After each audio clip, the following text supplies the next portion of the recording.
So the dictionary definition of a coup is a sudden change in our form of government. And for 200 years, we in America have been protected from the prospect of soldiers policing our streets, our civilian streets, by two laws, the 1807 Insurrection Act and the 1879 Posse Comitatus Act.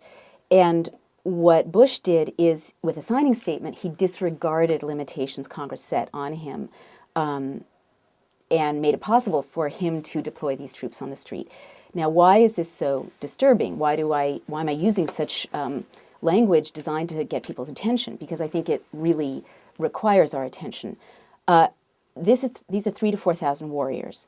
They were the people who maintained crowd control in Fallujah. They are not answerable to Congress. They're not answerable to the American people.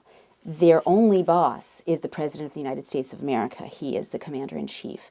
So I was just trying to kind of think this through, and I contacted a source of mine, Major David Antoon, and I asked him, and these are questions I asked because I've studied closing societies, and in closing societies, often the leader or the president will send military, especially during an election, to beat or harass or arrest or worse, voters and opposition leaders.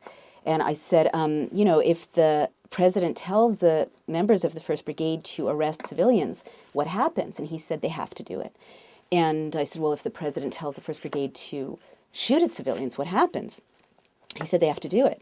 And I said, well, if the president, you know, tells the First Brigade to arrest Congress, what happens? He said they have to do it.